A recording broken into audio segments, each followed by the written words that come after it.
Oui, bonjour à tous. Comment allez-vous? Bien au chaud. On est ravis de vous accueillir sur ce vidéo podcast en live sur les résultats de l'étude CDO, Chief Digital et Data Officer que nous avons menée auprès de 100 Chief Digital et Data Officer, des entretiens qualitatifs. Donc on les remercie grandement pour nous avoir partagé leur expérience et leurs bonnes pratiques. Donc, ce sont tous ces enseignements qu'on va vous partager avec Mathieu Ouattremez, que vous pouvez donc voir à votre gauche sur votre écran, qui est copartner et fondateur de EFT Executive Search, et Vincent Luciani, donc cofondateur d'Artefact et CEO, qui nous partageront tous les résultats de cette enquête. Comme vous le savez, la plupart, on devait déjà tous se retrouver le 10 mars donc à l'amphithéâtre Santorin avec plus de 200 personnes et une quinzaine de Chief Digital Officers et Data Officers qu'on remercie d'ailleurs grandement pour avoir montré leur enthousiasme à participer. Donc on sera ravis de les retrouver le jeudi 24 septembre, parce qu'on a déjà pris un rendez-vous en présentiel pour une matinée conférence. Donc, notez bien le 24 septembre. La plupart seront avec nous et d'autres encore. Donc, effectivement, on est dans une période un peu particulière de confinement. Donc, j'espère que vous êtes tous en bonne santé, bien au chaud. Donc, comme vous le constatez, on est dans un environnement personnel. Donc, j'espère que voilà, vous serez indulgents sur les aspects techniques et que tout fonctionnera.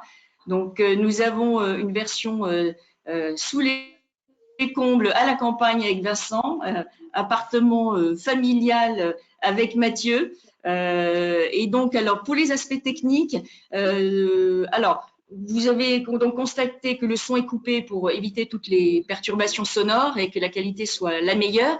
Mais en revanche, vous avez la possibilité, tout au long de la présentation, de poser vos questions. Alors, vous avez dans le panneau de configuration qui est soit à votre gauche, soit à votre droite de l'écran, vous avez une petite flèche orange normalement, et vous ouvrez la boîte à questions. Vous pouvez donc tout au long des résultats posez vos questions ou laissez vos commentaires.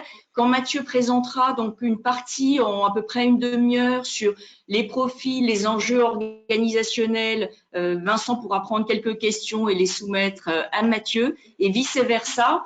Quand ça sera Vincent, donc sur un focus plus business, notamment sur les approches méthodologiques et les enjeux opérationnels. De la même manière, continuer au fil de l'eau.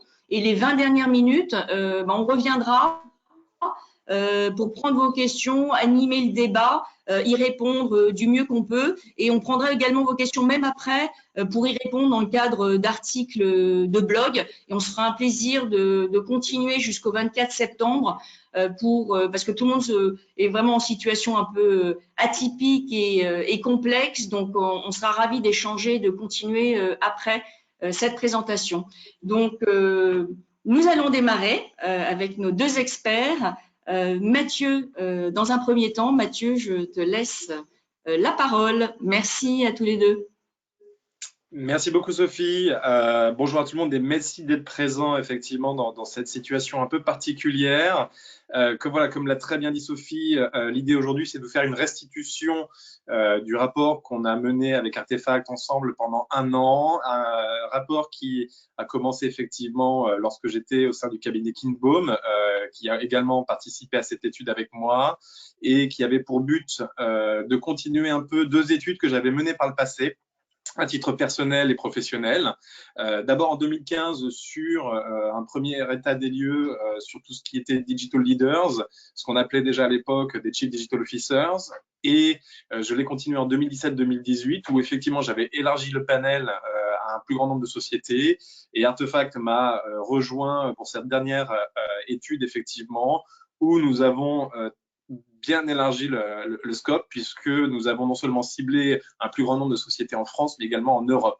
Et ça, grâce, bien entendu, aux bureaux à l'étranger d'Artefact et de Kienbaum qui nous ont permis de récolter pas mal de données. Donc, juste pour avancer un peu et donc pour vous parler un peu également de cette méthodologie sur laquelle nous sommes appuyés, derrière l'idée, c'était d'avoir un mélange à la fois de données quantitatives et qualitatives, données quantitatives qui étaient disponibles via effectivement un certain nombre de data que nous avions à disposition en tant que cabinet de recrutement, Artefact en tant que cabinet de conseil et également sur des données plus ouvertes, puisque c'est vrai que LinkedIn est une riche source d'informations. Et derrière, nous avons surtout analysé plus de 500 profils sur une dizaine de pays en faisant un focus sur 7-8 pays principaux en Europe. Et surtout, nous avons pu interviewer plus d'une centaine de Chief Digital et Chief Data en Europe.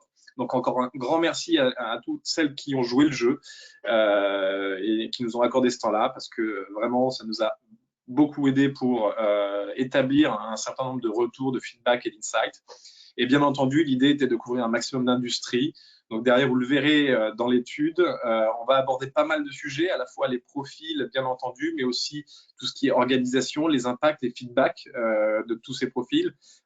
C'est vrai qu'en tant que recruteur, on a souvent une situation privilégiée. On est un peu parfois l'oreille de beaucoup de candidats qui ne font part de leurs doutes, de leurs problèmes, mais aussi de leur réussite. Et l'idée, c'était aussi un peu de compiler tout ça et d'apporter une vision aussi qualitative que possible au travers de cette étude et peut-être pas mal de réponses à certaines questions. Au niveau donc des premiers retours derrière de cette étude, donc ce qu'on va appeler effectivement, alors désolé, la présentation est en anglais. Pour ceux qui ne parlent pas anglais, je l'espère qu'il n'y en a pas, mais néanmoins, je reviendrai sur certains points. De toute façon, je vais faire le détail des slides. Tout ce qui est effectivement principaux feedback et analyse de cette étude. La première chose que nous avons commencé à faire, c'est effectivement avoir une analyse déjà quanti sur une analyse des profils qu'on appelle aujourd'hui Chief Digital et Chief Data Officer. Juste à titre d'indication, nous avons choisi d'appeler de façon commune Chief Digital Officer l'ensemble des personnes qui aujourd'hui ont un poste en charge du digital, quel que soit leur intitulé, c'est-à-dire qu'ils soient VP Digital, SVP, Chief Digital, directeur digital. L'idée, c'était d'avoir un nom qui était plus simple à retenir. Idem pour les Chief Data, puisque les intitulés sont souvent propres à chaque entreprise. Donc, ne soyez pas surpris si nous n'utilisons que cet intitulé-là, sachant que nous avons aussi deux intitulés qui vont revenir, CDIO pour Digital et CDAO pour Chief Data. Au niveau des premiers retours, ça c'est un constat que j'avais fait et qui malheureusement perdure un peu au niveau de la parité. C'est-à-dire qu'aujourd'hui, que ce soit chez les Chief Data ou Chief Digital, c'est vrai qu'on a une parité qui malheureusement n'est pas du tout présente. On a encore une très forte majorité d'hommes sur ce type de poste. Aujourd'hui, c'est effectivement plus de 70%, que ce soit chez Chief Digital et Chief Data. Juste une petite indication, je le précise parce que nous, en tant que cabinet de chasse, on est souvent effectivement en première ligne pour recruter et aussi face aux clients. C'est vrai que par expérience, à aucun moment, et je peux parler vraiment de façon très sincère, un client ne nous demande de recruter soit un homme, soit une femme. C'est vrai que la plupart du temps, ces postes-là sont dus soit effectivement à des mobilités ou des profils qui par le passé étaient plutôt masculins. Et c'est vrai qu'on va le voir après, mais étant donné qu'il y a beaucoup d'ingénieurs à certaines écoles où il y a quand même une prédominance masculine, on va retrouver effectivement ce déséquilibre. Mais c'est vrai que c'est une situation qui a quand même tendance aujourd'hui à non pas s'inverser, mais au moins diminuer pour aller, on l'espère, du moins d'ici peu de temps ou à moyen terme, vers une parité un peu plus forte entre les deux. Au niveau de l'âge, ça je vais revenir dessus après, mais comme on peut le constater, la grande majorité aujourd'hui des CDO, donc Digital et Data, est effectivement quand même comprise entre 40 et 49 ans. Ça, c'est un constat que je fais depuis la première étude en 2015. C'est vrai qu'aujourd'hui, la moyenne d'âge, en général, est aux alentours de 42,3 ans. Au niveau ensuite des autres graphiques que vous allez voir, il nous a semblé intéressant aussi de creuser, on va dire, toute la partie background académique. Pourquoi? Parce que ça peut donner une indication aujourd'hui aussi sur les profils. Quelle est la typologie des chief data ou des chief digital? Est-ce que ce sont plutôt des gens qui ont fait des écoles de commerce, des universités ou des écoles d'ingénieurs ou bien entendu d'autres formations? Et aujourd'hui, c'est vrai qu'on se rend compte quand même que de façon, alors peut-être pas de stéréotypée, mais de façon assez logique, on va retrouver sur les Chief Digital Officers plutôt des personnes qui ont fait des écoles de commerce en grande majorité, à plus de 45%, avec quand même une montée en puissance aujourd'hui, même sur le Chief Digital Officer, de personnes qui ont un background ingénieur. Aujourd'hui, je reviendrai après, mais effectivement, on va quand même cibler la plupart du temps plutôt des grandes écoles d'ingénieurs, le top 10 en général. Et sur la partie Chief Data Officer, bien entendu, et très logiquement, une grosse majorité d'ingénieurs, à plus de 70%, avec quand même un 20% de personnes qui ont fait plutôt des écoles de commerce, qui peuvent avoir complété ça d'ailleurs par des masters justement en data science ou même parfois avoir fait des études à l'ENSAI, tout ce qui est économétrie sur statistique.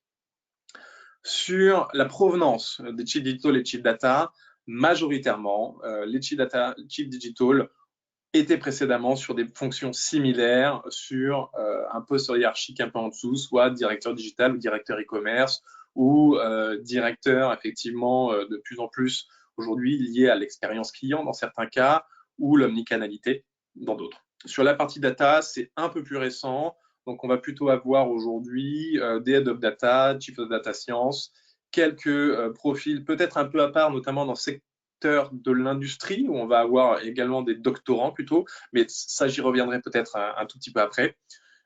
Ensuite, au niveau derrière, des retours, pour vous donner juste quelques chiffres très rapides là-dessus, mais je ne vais pas vous donner, alors juste petite précision, nous ne vous donnerons pas tous les chiffres. Bien entendu, toutes les personnes qui sont inscrites à ce live stream ou qui en feront la demande auront accès à l'étude complète, étude qui fait aujourd'hui à peu près 70 pages. Donc, vous en faites pas, je pense qu'en termes de chiffres et de retours, vous aurez largement ce qu'il faut. Mais voilà, l'idée, c'était plutôt de retenir quelques chiffres clés. Donc aujourd'hui, ce qu'on trouve intéressant, c'est que par exemple, en comparaison de chiffres qui étaient parus en 2018, 42% des personnes qui avaient l'intitulé ou la position de Chief Digital Officer avaient un background ingénieur versus 37% en Europe. C'est-à-dire que on l'a constaté aussi, et ça va se confirmer par la suite, qu'il y a quand même une tendance de fond qui d'abord est en avance au niveau international et qui arrive ensuite en Europe, où on a de plus en plus de personnes qui ont ce profil ingénieur. On en parlera après, mais la conséquence est surtout qu'il y a un changement de ce poste dû à la forte montée de la partie de data, qui impacte aujourd'hui aussi bien le digital, qui parfois encadre même tout ce qui est lié à la data science. Autre point et chiffre que j'ai souhaité retenir, c'est les 15% aujourd'hui en Allemagne de Chief Digital et les 10% de Chief Data en Espagne qui ont moins de 30 ans. C'est quelque chose qui n'apparaissait pas il y a, on va dire, 3-4 ans. Donc, c'est vraiment une tendance de fond qui est en train de monter en Europe. Alors, on le voit beaucoup moins en France, plutôt effectivement, petite apparition également Pays-Bas, Espagne et UK, mais très, très doucement sur des populations qui arrivent à ce niveau de poste, qui sont C-level et qui aujourd'hui sont de plus en plus jeunes. Donc, on a vraiment, c'est ce que je vous disais, à un moment donné, on va dire une sorte, pas de rajeunissement, mais un spectre d'âge beaucoup plus large qu'on ne l'avait par le passé. Aujourd'hui, je vous le disais tout à l'heure, sur la partie Chief Data, clairement, ce sont les backgrounds ingénieurs qui sont quand même en France favorisés, même si en comparaison d'autres pays, et ça a été une petite surprise, qu'on s'y attendait pas vraiment, clairement, c'est en Espagne, en Allemagne, qu'on va avoir le pourcentage le plus élevé. Sachant que voilà, le Royaume-Uni est à 77%, mais en France, le 60% fait qu'il y a quand même un mix et que nous avons aujourd'hui dans les grands groupes des profils peut-être parfois un peu plus hybrides que dans l'Allemagne où aujourd'hui la plupart des profils sont des doctorants et là-dessus vraiment 100%, il n'y avait aucune hésitation. Au niveau de la seniorité dans les postes, ça c'est aussi un autre point clé et j'y reviendrai bien entendu par la suite, mais c'est assez flagrant aujourd'hui sur ce type de poste et c'est vrai aussi bien sur Chief Digital que Chief Data qu'il y a un turnover assez élevé. Turnover qui, je l'expliquerai plus tard, mais n'est pas dû forcément à la fonction ou le fait que les gens ne réussissent pas, mais qu'il y a une demande très élevée et qu'aujourd'hui, même si c'est en train de changer, on était quand même sur des cycles assez courts, maximum 3-4 ans en moyenne, la moyenne étant à 2,7 en 2017 sur l'ancienneté dans le poste de Chief Digital Officer. Donc ça, c'est un événement assez marquant, puisque c'est vraiment une des premières fonctions C-level à avoir, on va dire, non pas une durée de vie, mais une ancienneté aussi courte sur ce type de poste avant qu'elle ne soit remplacée. Au niveau du slide suivant, c'est un peu la synthèse de ce que je vous disais, c'est-à-dire que ces postes de Chief Digital Data, tout particulièrement le Chief Digital Officer, puisque il y a 5 ans, on parlait de postes en CDD, c'est-à-dire que la mission était de diffuser, de transformer l'entreprise, et voilà, le CDO devait disparaître de sa belle mort. La preuve en est qu'aujourd'hui, il est toujours là. Et il y en a même plus qu'avant. Donc, c'est-à-dire que ce n'est plus un rôle temporaire, c'est clairement un rôle qui s'est installé dans les entreprises, qui a pris du poids et qui d'ailleurs a même vocation à perdurer.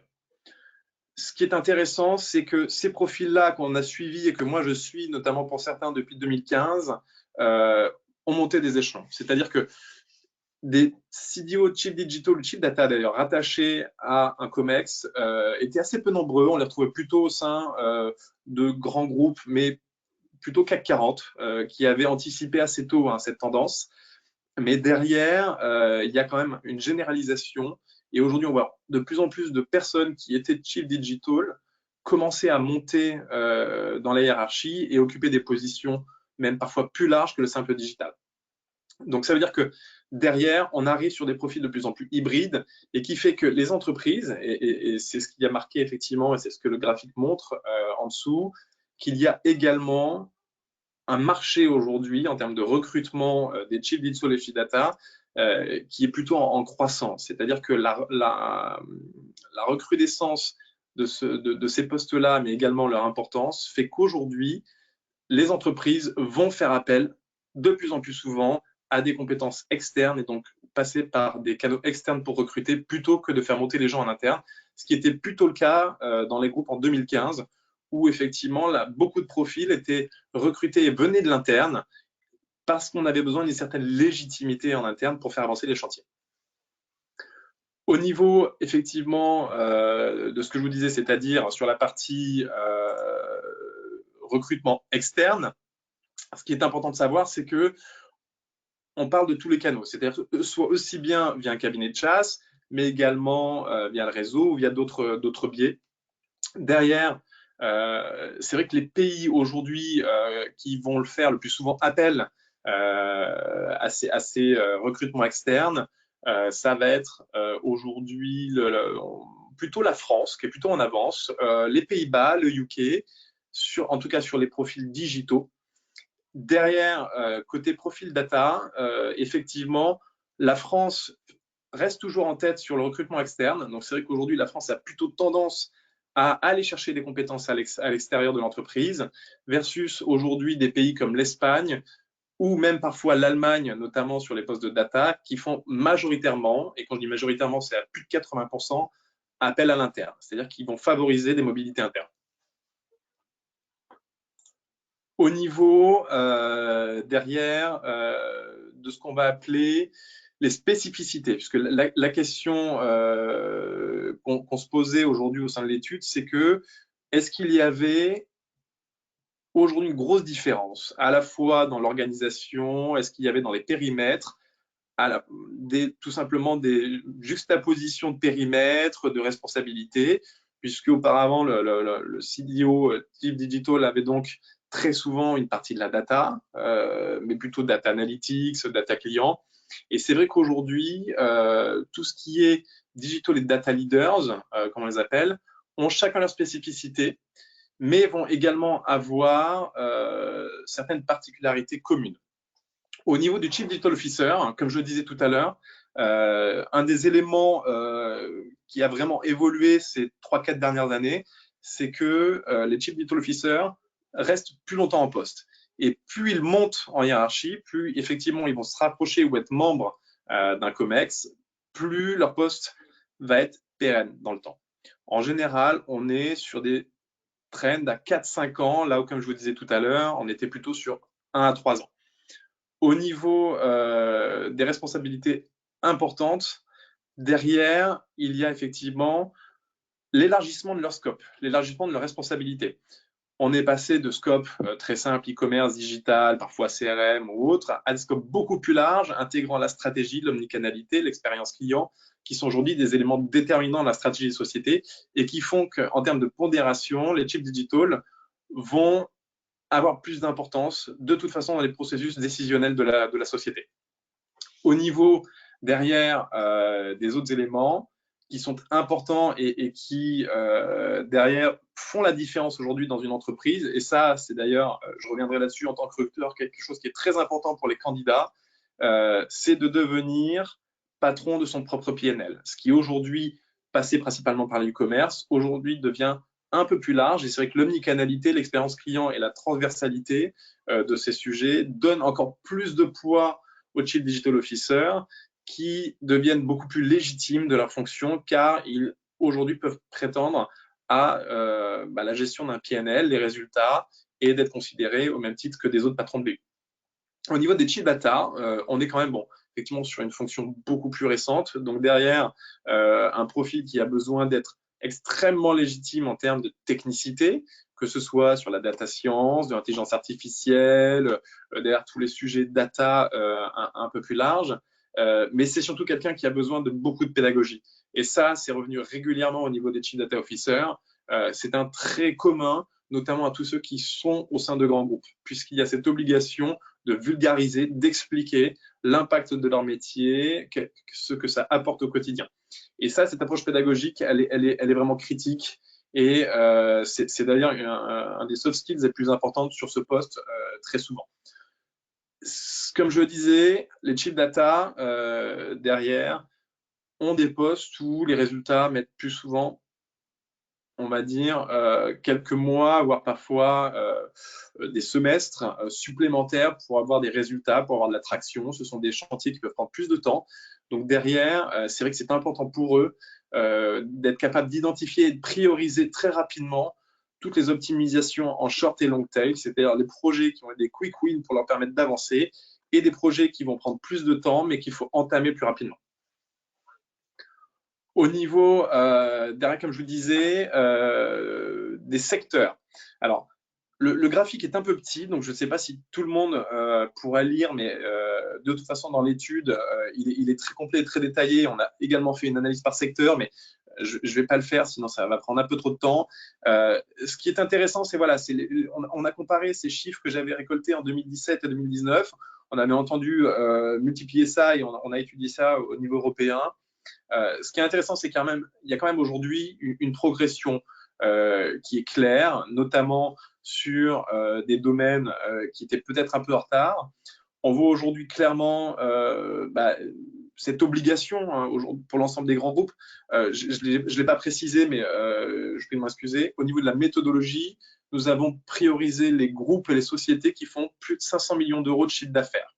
Donc l'ensemble des chiffres qu'on vous communique aujourd'hui concernent effectivement des sociétés qui font aujourd'hui plutôt partie de ce qu'on appelle des grands groupes. Ce qui est intéressant dans ce graphique, c'est effectivement que l'ensemble des sociétés aujourd'hui, très très peu de sociétés, n'ont pas pris le pas de cette transformation, de nommer son un chief digital et bien entendu de plus en plus un chief data. Au niveau derrière des chiffres qui peuvent être intéressants si on pinpoint un peu, c'est de se dire qu'il y a beaucoup de cas particuliers et chaque industrie est très différente dans son approche, ce qui explique parfois des écarts assez grands parce que peut y avoir en un an justement une accélération très forte.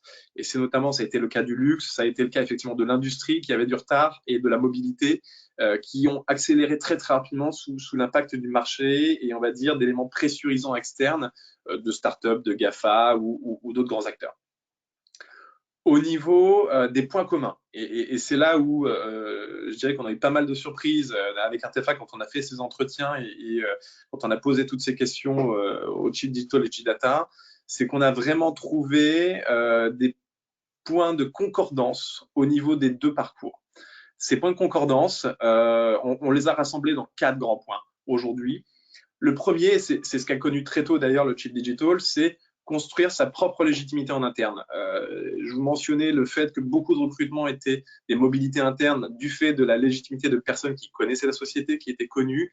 C'est vrai que sur des personnes qui viennent de l'externe, un besoin de construire sa légitimité est essentiel. C'est-à-dire que c'est cette personne, et notamment d'ailleurs que ce soit digital ou data, va être jugée très rapidement.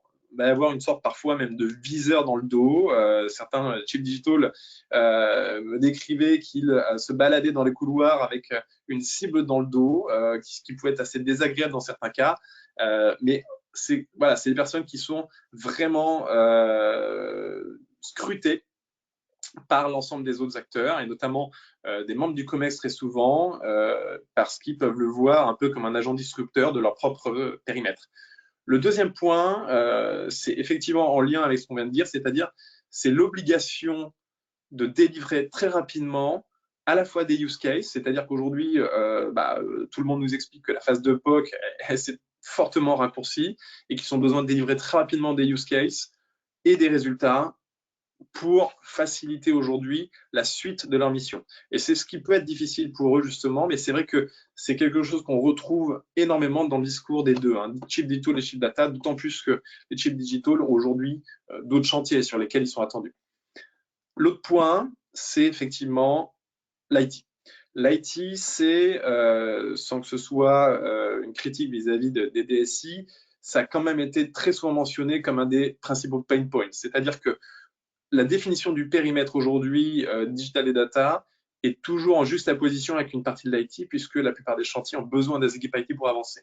Et c'est vrai qu'aujourd'hui, dans des grands groupes où l'IT n'a pas été onboardé sur cette transformation, parce qu'il y a un legacy un peu lourd à gérer, ça a vraiment été pointé comme une vraie difficulté pour les chief data et les chief digital.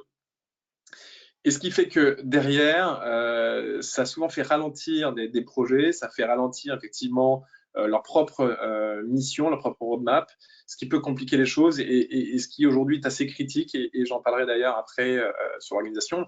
Et l'autre point aujourd'hui qui est très important pour eux, et ça, c'est aujourd'hui un des points clés, c'est-à-dire que tous nous disent on peut être le meilleur chief digital, chief data. Concrètement, sans équipe en dessous qui savent occuper le terrain, qui savent délivrer, qui sont vraiment des experts sur ce qu'on va leur demander en termes de périmètre, c'est très, très compliqué.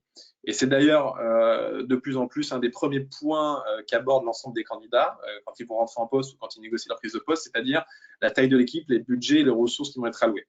Et ça, c'est critique, d'autant plus dans la data où les budgets sont souvent plus élevés parce que les salaires aujourd'hui sont plus élevés de manière assez exponentielle sur les métiers de la data, mais également sur la taille des équipes, qui est très importante. Au niveau derrière de ce qu'on va appeler les organisations.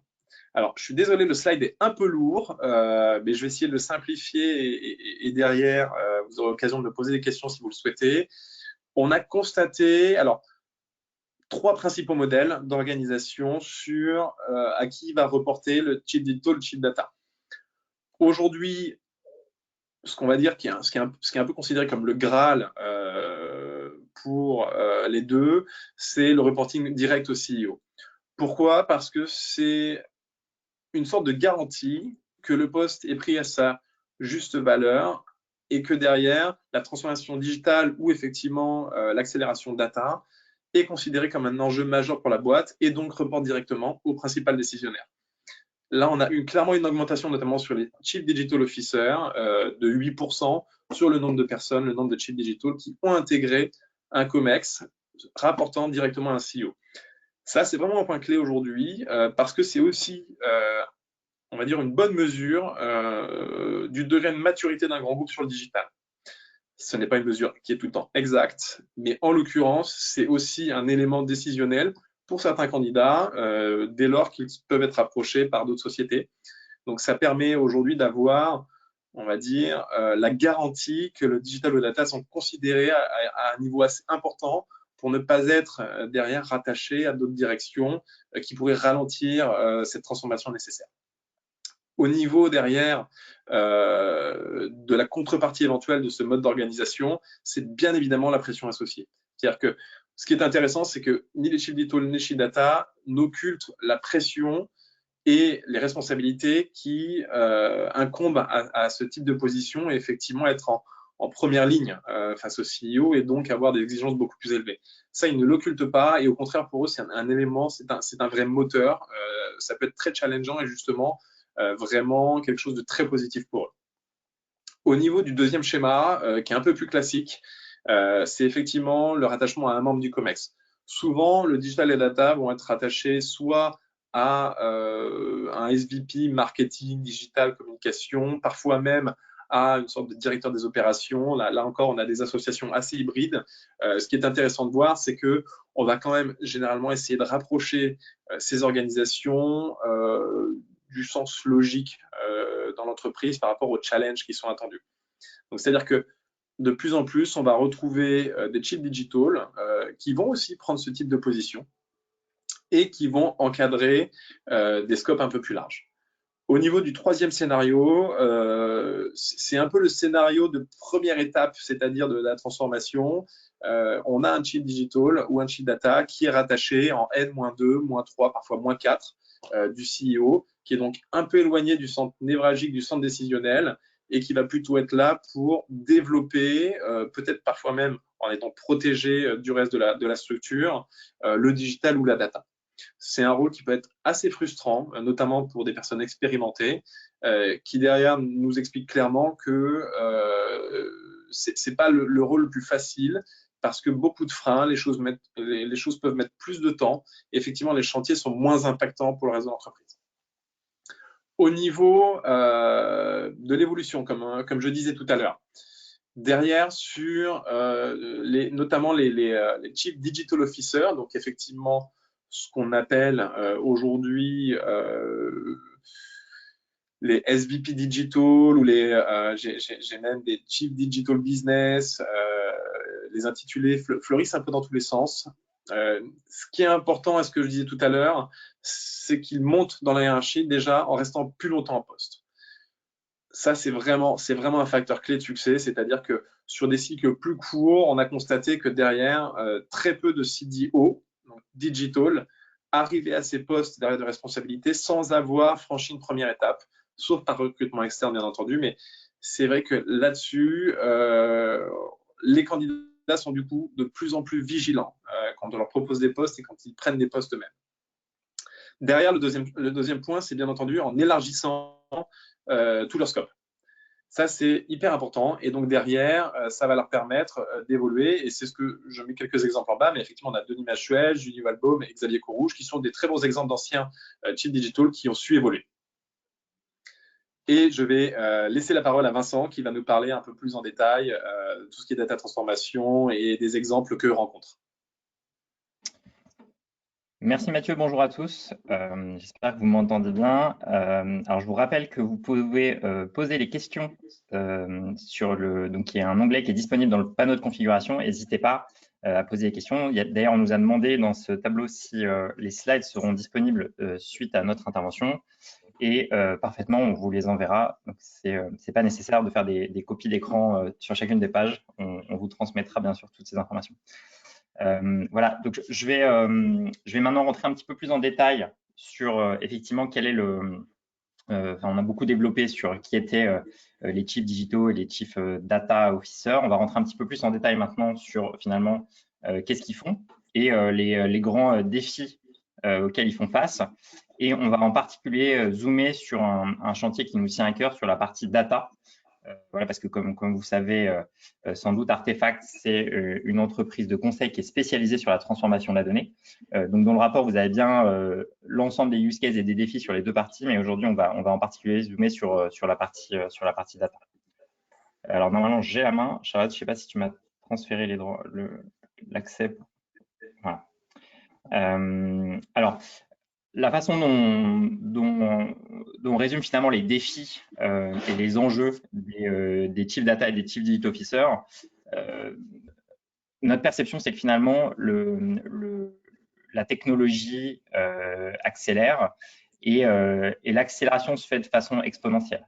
Quand on regarde finalement le temps nécessaire pour absorber les innovations technologiques, de siècle en siècle et d'année en année, elles se rétrécissent. Ce qui est intéressant, c'est de regarder le temps nécessaire, par exemple, qu'il a fallu pour absorber une innovation telle que la machine à vapeur, le temps nécessaire pour l'électricité, le temps nécessaire pour l'arrivée de l'informatique, le temps nécessaire pour Internet, le temps nécessaire pour les emails, et ainsi de suite. Et systématiquement, ce temps nécessaire pour passer, par exemple, d'une adoption de 10% d'une communauté à 90%, ce temps se réduit.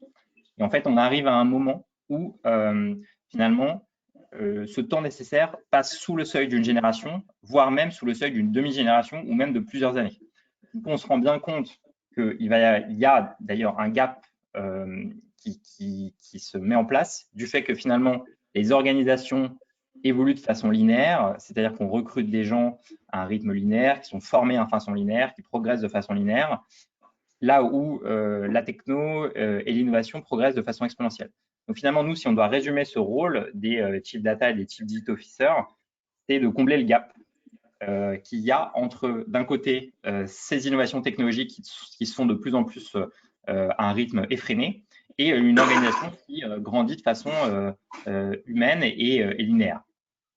Et du coup, quelque part, ces rôles viennent pallier l'éducation nationale, mais aussi la formation, et aider finalement à mettre en place des programmes pour faire évoluer les entreprises dans ces directions, là où finalement l'arrivée des modifications technologiques a apporté un gap assez fondamental. Voilà.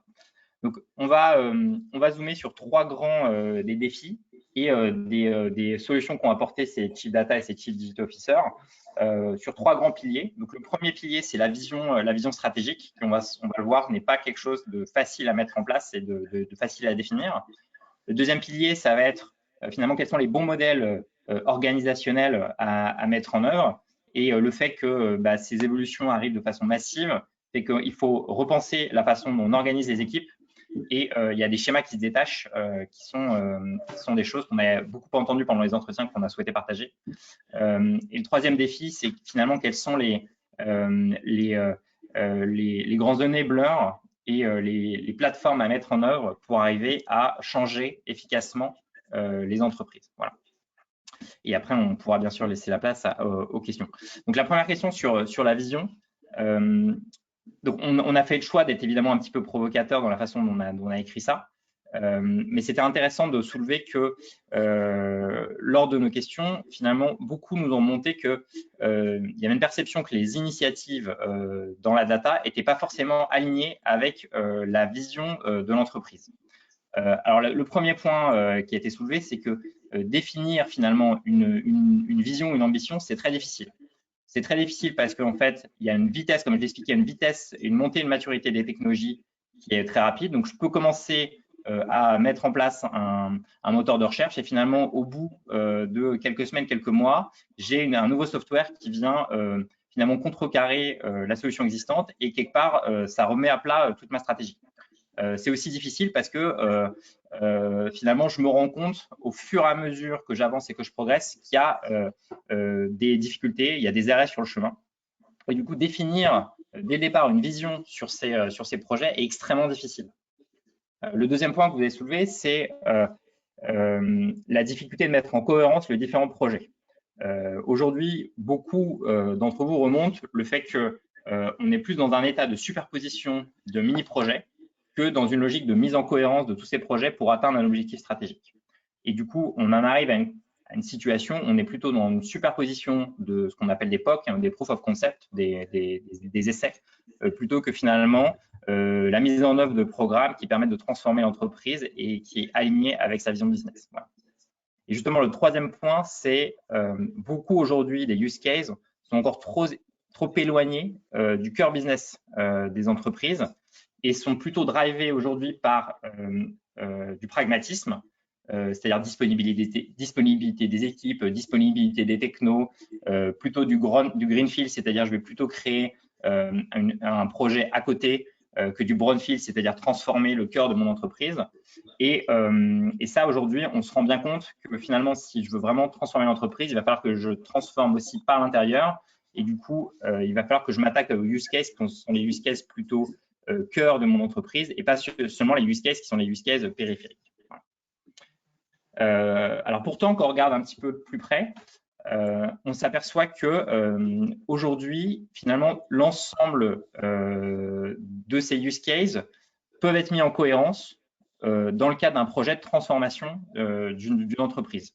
Donc, on prend ici l'exemple qui est assez parlant des marques et des grandes entreprises qui produisent des biens de consommation. Et donc, on a, pour simplifier, coupé l'appareil de production en 4 grandes briques. Le premier qui est finalement tout ce qui est écoute et compréhension du consommateur. Le deuxième qui est tout l'appareil de production. On va retrouver à la fois la planification, mais aussi la production industrielle. La troisième brique qui est toute la brique marketing et finalement faire connaître ses produits. Et la quatrième brique qui est la distribution. Historiquement, les projets qui ont été le plus touchés, vous voyez que le taux finalement de projets qui touchent à ce département, c'est le marketing, où on retrouve beaucoup de projets, par exemple, autour de ce qu'on appelle du precision marketing ou des expériences clients, et qui sont finalement l'usage de la data digitale pour améliorer l'expérience client et la performance finalement de l'ensemble de ces canaux dans le but de mieux promouvoir ces produits ou les promouvoir à moindre coût. Voilà. On s'aperçoit néanmoins que finalement, le fait d'arriver à connaître le consommateur et de maîtriser la donnée client, ça permet d'être très bon sur l'ensemble de la chaîne et du coup, ça va déclencher des use cases également dans d'autres parties. Donc, par exemple, le fait de maîtriser la donnée consommateur, ça va nous permettre aussi de faire tout à gauche du graphe des trend detection, d'être meilleur dans la compréhension de quelles vont être les demandes des consommateurs, non pas maintenant, mais demain. Ça va aussi permettre sur l'appareil de production de faire ce qu'on appelle du demand sensing, et qui sont des use cases qu'on voit de plus en plus émerger chez les grandes marques ou les industriels qui produisent des biens. C'est-à-dire que comment est-ce que je fais pour utiliser cette donnée pour prédire et être capable de faire ce qu'on appelle du forecast accuracy, de la prévision de la demande à quelques semaines, quelques mois, voire quelques trimestres, ce qui permet d'être bien meilleur dans la prévision des demandes et du coup de ne pas forcément surproduire ou sous-produire, ce qui permet d'être meilleur dans les reportings financiers, ce qui permet d'être meilleur auprès de mes clients et de pouvoir adapter ma communication. Et on voit aujourd'hui que finalement, ces use cases deviennent de plus en plus transverses et pas uniquement cantonnés au marketing. Voilà. Et puis la dernière brique, c'est bien sûr la partie distribution, où on voit aujourd'hui dans la partie B2C, évidemment, l'usage de ces données pour tout ce qui est e-commerce et donc amélioration finalement de l'expérience client sur les fronts. Et de plus en plus, pour toutes les entreprises qui sont des entreprises B2B2C, donc c'est-à-dire qui distribuent via des intermédiaires, l'utilisation de ces données pour faire ce qu'on appelle du sales process optimisation, optimisation des forces de vente, optimisation du discours commercial, substitution des forces commerciales et remplacement par du online, là où historiquement il y avait des forces commerciales offline. Voilà. Donc le message là-dessus, c'est effectivement, aujourd'hui, il est vrai que la plupart des use cases sont encore des use cases qui sont cantonnés dans ces grandes marques sur du marketing, mais l'usage des données et la connaissance des clients permet aujourd'hui de transformer radicalement l'entreprise sur toute la chaîne. Et on voit quelques bons exemples qui ont fonctionné, qui auraient utilisé ces données pour transformer toute l'entreprise. Et c'est ça qui, à mon avis, va driver, à mon avis, les use cases de l'entreprise demain. Donc, pas se cantonner uniquement à la partie périphérique, mais vraiment essayer de transformer l'entreprise à son cœur et toucher notamment l'appareil de production. J'ai mis un exemple ici qu'on a trouvé pertinent, qui est un exemple qu'on a observé chez L'Oréal. Donc, L'Oréal, c'est des gens qui, évidemment, depuis très longtemps, collectent des données sur leurs clients, essayent en respectant bien sûr la réglementation et essayent de mieux connaître à la fois les clients pour adapter bien sûr les processus marketing et mieux connaître aussi pour prévenir quelles vont être les futures demandes. On a trouvé un exemple qui était intéressant, ce qui est L'Oréal a fait en France sur la partie luxe, donc Armani, utiliser les données, non pas uniquement pour faire de la prédiction des tendances, mais aussi pour être capable d'adapter, donc c'est l'exemple que je donnais, le demand sensing, donc prédire le volume de vente. Donc la difficulté quand je suis un CPG, c'est que je connais très bien mon sell-in et donc je sais combien je vais vendre via mes intermédiaires, mes distributeurs. Je connais beaucoup moins bien mon sell-out. Et donc là, l'idée, c'était d'arriver à collecter l'ensemble des données sur notamment les plateformes, les réseaux sociaux, pour être capable de construire un modèle de sell-out, donc de sell-out machine learning, pour être capable de prédire quelle va être la demande sur les futurs produits dans les 3 prochains mois. Alors, ce qui est intéressant, c'est que ce projet a été initié par L'Oréal suite à un phénomène de global shopper qui, évidemment, en ce moment, compte tenu du contexte, est beaucoup moins pertinent, mais qui néanmoins reste vrai. À l'époque, en fait, ils se sont rendus compte que suite à un, donc c'est pour l'anecdote, suite à un tweet d'une influenceuse en Chine, suite à la sortie d'un produit qui était un produit très important pour la collection L'Oréal, il y avait une rupture de stock le lendemain dans la plupart des boutiques de travel retail de L'Oréal et pas qu'en Chine. Donc là, en fait, ils ont réalisé que, ces phénomènes aujourd'hui étaient beaucoup plus difficiles à prédire. 2, l'usage de la data consommateur, notamment la data consommateur sur les réseaux sociaux, pouvait être extrêmement utile pour prédire finalement le sell-out. Et là où historiquement, ces données étaient plutôt des données qui étaient bien maîtrisées par les retailers, aujourd'hui, les marques sont en train de se les réapproprier. Et vous voyez que le succès de L'Oréal est assez impressionnant parce qu'ils ont réussi à améliorer, grâce à ce dispositif, le forecast accuracy d'une dizaine de points. Donc ça, c'est très impressionnant. Sur ce point de vision, et je terminerai là-dessus, je voudrais vous livrer aussi un outil qui a été partagé par Carrefour lors des entretiens, qui permet de plus facilement mettre en cohérence les différents projets lorsque on les lance dans une organisation, et finalement d'arriver à garder un cap, qui a un cap sur une vision de transformation de l'entreprise, tout en ayant des victoires intermédiaires. Donc cet outil, c'est un outil qui a été initié par Google au moment où ils ont lancé leur moteur de recherche il y a du coup une vingtaine d'années, qui s'appelle la vision 10X. Et donc l'idée, c'est d'arriver à lancer des initiatives intermédiaires, définir un cap qui est un cap de moonshot, qui est un cap de la façon dont on veut transformer l'entreprise, mais d'avoir des succès intermédiaires qu'on vient mettre en cohérence les uns des autres pour continuer à paver le chemin vers la vision finale. Donc chez Carrefour, donc on a pris un exemple qui est la vision finale sur ce stream pour Carrefour, c'était d'arriver à proposer à leur magasin une automatisation complète de leur assortiment au niveau du magasin, avec à la fois finalement la recommandation parfaite de quel est le bon assortiment, mais également le fait de directement commander les bons produits à la maille magasin. Donc ça, c'est une vision qu'on appelle une vision moonshot, c'est une vision très ambitieuse. En fait, quand on découpe le problème, on s'aperçoit qu'il y a une dizaine de sous-problèmes pour être capable d'arriver à faire ça correctement. Et en fait, ce qui a fait Carrefour, qui est très fort, c'est d'arriver à mesurer, à mettre en place des victoires intermédiaires pour arriver là. Donc, une première chose qu'ils ont fait, c'est prendre leur assortiment de départ et finalement mettre en place une classification de cet assortiment pour mieux comprendre quel était l'assortiment. Parce que finalement, il y a des millions de références sur Carrefour et donc d'arriver à catégoriser l'assortiment, c'est déjà un défi en soi. Et il se trouve que Carrefour est engagé dans la transition alimentaire. Donc, le premier use case qu'ils ont fait, c'est d'arriver à classifier finalement quels étaient ces produits liés à la transition alimentaire, ce qui n'est pas si facile que ça finalement à définir. Il y a eu tout un second stream qui était finalement d'arriver à enrichir du coup les données et les métadonnées de ces produits via des données tierces, via aussi l'usage finalement de reconnaissance d'image sur le packaging. Et donc ça a permis finalement d'enrichir la connaissance sur les produits de Carrefour, qui était un deuxième objectif de l'entreprise. Il y avait toute une deuxième partie après derrière sur la recommandation dynamique de l'assortiment, qui du coup a été permise parce que j'avais fait tout ce travail, premier travail de nettoyage de la donnée. Et donc là-dessus, aujourd'hui, ils en sont à un niveau où, pour certains magasins, il y a des recommandations qui sont envoyées par email sur certaines catégories de produits, en disant, bah voilà, tu pourrais imaginer substituer ces produits avec ces produits, ça pourrait mieux fonctionner. Voilà. Et enfin, ils vont commencer après travailler sur une dernière partie qui est finalement travailler sur les unités de besoin, ou qu'on appelle en anglais aussi les key value items.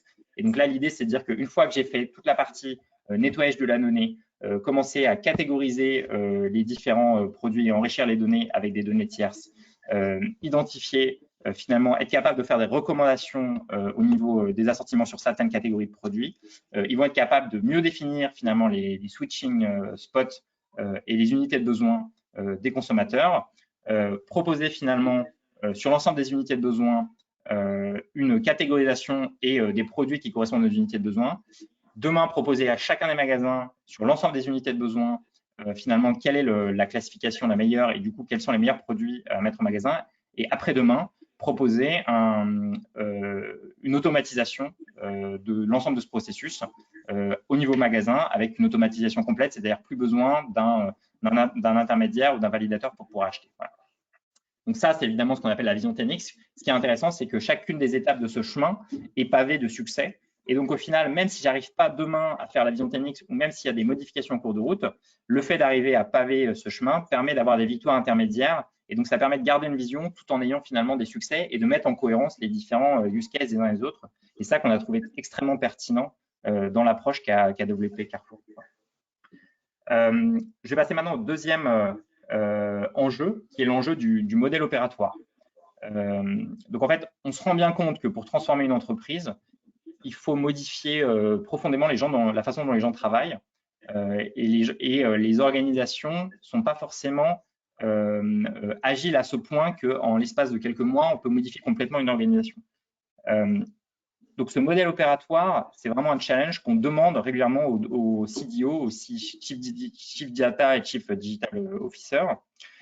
Et on attribue beaucoup du succès ou du non-succès des différents use cases à ce modèle opératoire. Aujourd'hui, donc, comme ça a été rappelé en introduction, beaucoup des use cases aujourd'hui ne sont pas encore en phase de scale et d'industrialisation. Les chiffres qu'on a récupérés de l'étude, c'est qu'à peu près 90% des use cases aujourd'hui ne sont pas encore implémentés, ce qui corrobore une étude qui avait été faite en 2018 par le BCG, qui donnait exactement le même résultat. Et nous, dans le cadre de nos projets, on a aussi à peu près ces résultats-là. Sur l'aspect data, notamment, une des raisons observées, c'est le fait que les outils de travail entre les gens qui viennent initier les POC ou ce qu'on appelle les MVM, qui sont les Minimal Viable Models, sont des outils radicalement différents, des outils qui sont utilisés par les équipes qui sont responsables de l'industrialisation, qui sont plutôt les devs ou les responsables IT. Du coup, arriver à mettre en place un outil de travail qui permette finalement une passation, une collaboration pleine et entière de ces équipes, c'est un enjeu très important et difficile qu'on demande notamment au Chief Data Officer. Voilà. Donc, je vais vous livrer quelques clés et quelques éléments de réponse que nous, on a trouvés dans le cadre de l'étude. Alors, le premier, c'est pour vous montrer la difficulté de l'exercice. Sur l'aspect data, donc on va faire un zoom là-dessus. On a représenté sur ce graphe l'ensemble des personnes qui sont plus ou moins impliquées dans la transformation autour de la donnée. Vous voyez qu'il y a une dizaine de rôles qui peuvent être des rôles très proches du business. Donc, on va notamment retrouver le business owner, qui n'est pas quelqu'un qui a plein temps affecté sur les projets data, mais qui a une casquette de responsable de l'activité data dans son business domaine. Également, le product owner, le AI product owner, qui est quelqu'un pour le coup qui a plein temps, qui est responsable du produit data sur lequel il officie. Vous allez trouver un certain nombre de spécialistes de la donnée, donc les data scientists que tout le monde connaît, mais également des gens qui sont plutôt du côté dev, comme les machine learning engineers ou les data engineers. Les machine learning engineers sont plutôt responsables de la mise en production des algorithmes, là où les data engineers sont plutôt responsables de la construction des pipelines de données. Et également des ressources plus IT comme des ressources DevOps ou des data architectes. Vous allez également trouver des data analysts que je n'ai pas cités, qui sont plutôt des gens affectés traditionnellement dans les business lines et qui viennent représenter et modéliser de la représentation visuelle de la donnée. Et enfin, il y a une troisième catégorie, qui sont les gens qui sont responsables du data management, et donc finalement de la bonne orchestration et la bonne disponibilité de la donnée. Et donc là-dessus, il y a des data stewards ou des data owners de leur business domaine que vous connaissez, et d'autres types de profils qu'on appelle les data custodians, qui sont aussi responsables des opérations techniques sur la donnée. Donc vous voyez qu'être capable d'orchestrer finalement l'ensemble de ces ressources pour finalement transformer l'entreprise et mettre à disposition de la donnée, c'est un challenge en soi. Et un des éléments de réponse qu'on trouve souvent et que je voudrais illustrer aujourd'hui, c'est la feature team. Donc, le concept de la feature team a été développé par Spotify dans les années 2015 et depuis a été énormément démocratisé. Et la plupart des organisations dans lesquelles on travaille aujourd'hui font appel à cette feature team. Donc, les feature teams, c'est finalement une petite équipe pluridisciplinaire dont l'objectif, c'est de travailler sur un des projets transverses de l'organisation. Donc, par exemple, chez Spotify, il y a une feature team qui s'occupe uniquement de travailler sur le moteur de recommandation. Il y a une feature team qui travaille uniquement de travailler sur la barre de recherche. Alors, ce qui est intéressant avec cette feature team, c'est qu'elle est très ramassée, elle est complète avec l'ensemble des équipes que j'évoquais tout à l'heure. Elle est transverse parce que elle est pas, donc les gens sont évidemment affectés à des organisations différentes, mais finalement, on vient piocher les ressources des organisations différentes pour mettre en œuvre le projet. Et elle est drivée par un objectif business très clair, qui est ce qu'on appelle un Golden KPI. Dans l'exemple de L'Oréal tout à l'heure, il y a une équipe qui travaille sur la forecast accuracy. Donc, le principal objectif, c'est d'améliorer la forecast accuracy d'un des produits de L'Oréal. Il y a une core team. Donc, un élément très important de cette core team, c'est qu'elle doit être drivée par un product owner. Une des choses qu'on observe et qui est beaucoup remontée pendant les entretiens, c'est qu'il y a encore trop de feature teams qui sont uniquement techniques et qui ne sont pas drivés par un product owner. C'est extrêmement important aujourd'hui d'adapter les modes d'opération agile avec un product owner qui est responsable de la construction du backlog et qui est responsable finalement de définir avec les équipes métiers les user journey et qui vient finalement driver le rythme de cette feature team. Vous allez retrouver un data scientist et un machine learning engineer et un business owner. Donc, le business owner, il peut être affecté ou pas à 100% à cette core team. Généralement, ce qu'on voit, c'est que c'est quelqu'un qui est hybride, qui va être affecté à la feature team et qui a aussi un métier plus opérationnel au quotidien et qui vient donner des insights à cette feature team et notamment quels sont les grands feedbacks des produits qui sont livrés au fur et à mesure. Voilà. À cette core team, on peut faire une extended team. Et donc là, vous allez trouver des gens qui viennent progressivement, en fonction des cycles de vie du produit, monter ou sortir, au contraire, de cette feature team. Donc, vous allez trouver un data architect qui est responsable finalement de la définition des grosses mailles de la réponse technique qu'on va apporter. Un data engineer qui est responsable finalement de construction du pipeline de la donnée. Et un DevOps qui est plutôt responsable sur la partie opérationnelle, mise en œuvre opérationnelle derrière. Voilà.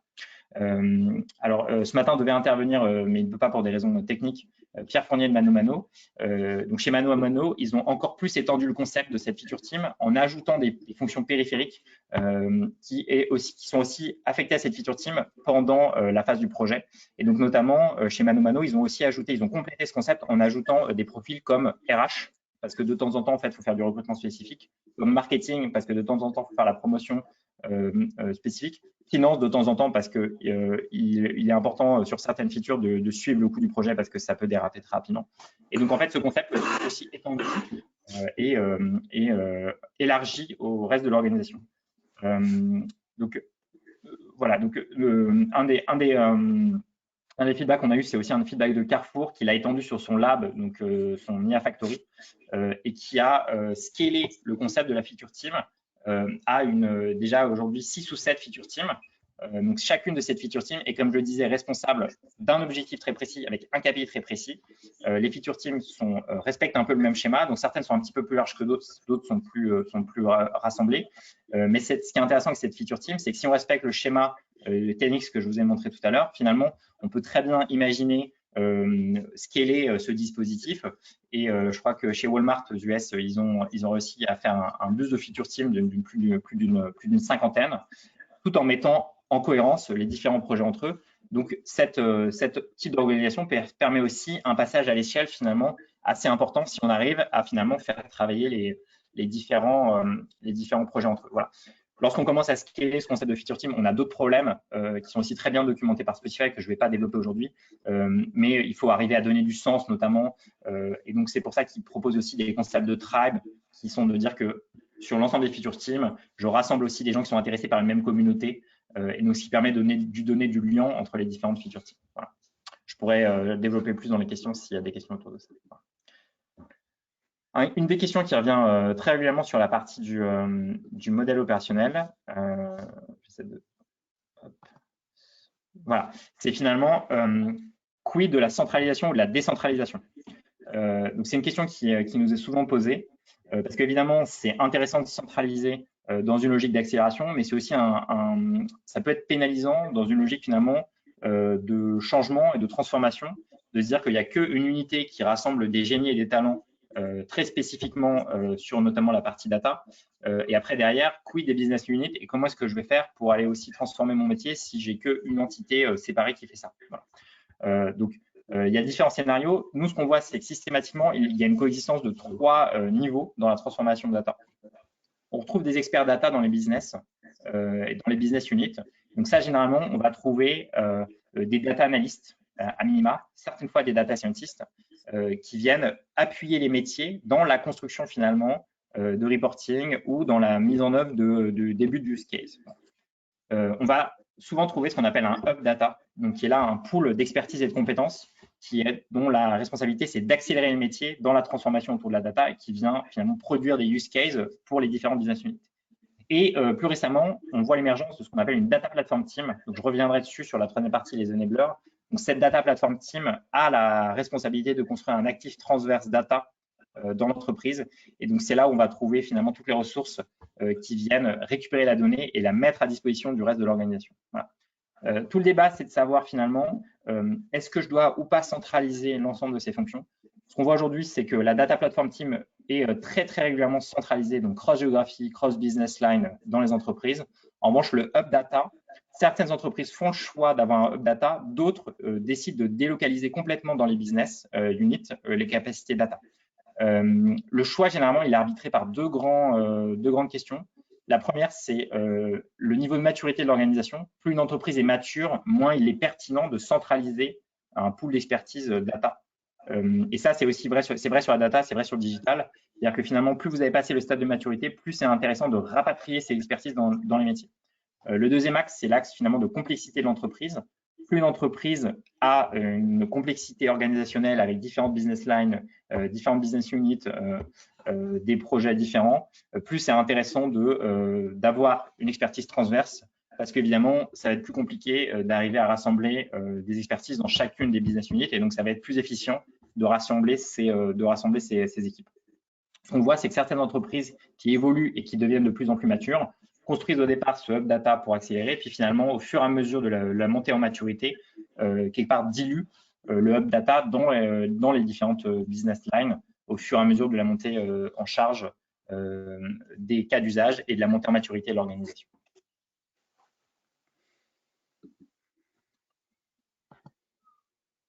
Voilà, donc j'en arrive à la troisième partie qui sera la dernière, c'est finalement, donc on a parlé des différents cas d'usage, on a parlé du mode d'organisation. Un pilier qui était très important et qui a été soulevé énormément par l'étude, c'est les challenges sur la mise en place d'enablers, quels sont finalement les bons enablers à mettre en œuvre. Voilà. Donc aujourd'hui, on va beaucoup parler des enablers techniques. Je n'aurai pas le temps ce matin de parler de tout ce qui est changement et notamment culture, mais qui est évidemment un enabler extrêmement important. Sur la partie technique, en fait, nous, on se rend compte sur la partie data qu'un des gros enjeux, c'est finalement, et encore, la qualité de la donnée. Ça reste un problème, finalement, dont les entreprises aujourd'hui ont conscience, mais ne savent pas comment arriver à initier tout un chantier autour de la qualité de la donnée, parce qu'il est clair que c'est un chantier qui peut prendre énormément de temps et qui peut être perçu comme étant parfois non prioritaire par rapport au fait de lancer dans l'urgence des use cases. Donc, toute la difficulté de l'exercice qu'on a énormément perçu pendant les entretiens, c'est d'arriver finalement à équilibrer le fait que c'est un chantier nécessaire finalement pour transformer l'entreprise, mais qu'il est parfois perçu comme étant finalement long et fastidieux et pas immédiatement corrélé avec une logique de ROI. Voilà. Donc, en gros, si je dois résumer, c'est ça qu'on nous a perçu. Et donc, ce que je voudrais vous partager, c'est certaines clés pour arriver à comprendre comment est-ce qu'on arrive à balancer, équilibrer ces deux tendances. Alors, le premier, c'est que même si évidemment, ce n'est pas immédiatement comme perçu comme étant un chantier autour du ROI, la qualité et la préparation de la donnée a un ROI significatif. Donc, en marge de l'étude, on a fait une analyse qui est assez intéressante sur l'ensemble des projets qu'on fait. On a regardé finalement deux axes. Un axe de temporalité, c'est-à-dire combien de temps on met pour mettre en œuvre des projets data lorsqu'on a fait ce nettoyage et toute cette qualité de la préparation de la donnée. Et le deuxième axe qu'on a regardé, c'est la performance des modèles data lorsque j'ai ou ce que je n'ai pas nettoyé la donnée. Et en fait, dans les deux cas, vous voyez qu'il y a une amélioration significative. Dans le premier cas, on observe une réduction du temps, du time to launch le projet, qui est quasiment réduit par 2. Et notamment, les gains, comme vous le voyez, sont des gains où en fait le data scientist typiquement passe beaucoup de temps sur préparer la donnée, comprendre ce qu'il y a dans la donnée, localiser la donnée. Quand on a fait tout ce travail d'enabler, de finalement nettoyer, d'avoir une donnée de qualité, ce temps est quasiment divisé par 2 au total. Et donc, vous voyez que c'est impressionnant en termes en termes de qualité de lancement de projet. C'est aussi intéressant d'un point de vue de rétention des équipes, de dire que finalement, je travaille sur un actif qui est beaucoup plus propre. Et du coup, je vais passer plus de temps sur ce qui intéresse les data scientists, qui sont finalement faire la modélisation, et moins de temps sur des choses qui peuvent être rébarbatives et chronophages, qui sont nettoyées et comprendre la donnée. Voilà. Le deuxième axe, c'est la performance des modèles. Et là aussi, c'est significatif. On voit une amélioration de quasiment 30% lorsque j'ai nettoyé la donnée. Et ça, c'est lié au fait qu'en fait, on peut rajouter beaucoup plus dans le modèle, beaucoup plus de colonnes, beaucoup plus de champs, parce que finalement, la donnée est de bien meilleure qualité. Et donc, en fait, je vais pouvoir utiliser des données dans lesquelles je maîtrise beaucoup mieux l'environnement et j'ai beaucoup moins de doutes sur la prédictabilité des modèles. Voilà. Donc, le message, c'est effectivement nettoyer l'ensemble de la donnée, mettre en place des enablers techniques. Oui, ça peut être perçu comme fastidieux, mais effectivement, il y a un ROI à la clé et c'est quand même intéressant de mettre en œuvre ces projets.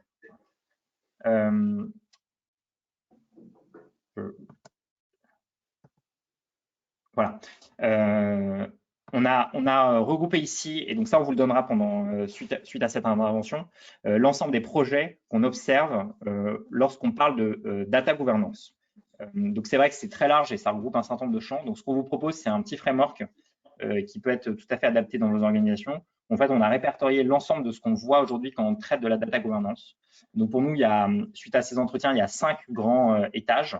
Le premier, c'est finalement le socle de départ de la fusée, c'est que la data doit être accessible et utilisable. Donc là, vous allez trouver beaucoup d'activités autour finalement des accès des droits, de la démocratisation de la donnée, qui sont le fait de dire que je dois rendre la donnée accessible à tous.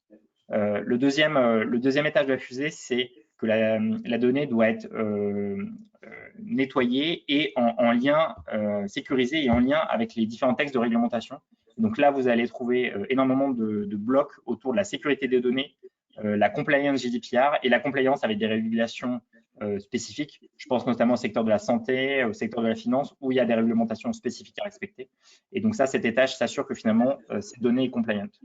Le troisième étage, qui est un étage connu, c'est la qualité. Et donc, effectivement, chacun définit sa qualité, mais l'idée, c'est d'avoir des indicateurs de suivi et de pouvoir mesurer la qualité des données. Quatrième étage, c'est peut-être le plus connu quand on parle de gouvernance de données, c'est que la donnée doit être compréhensible.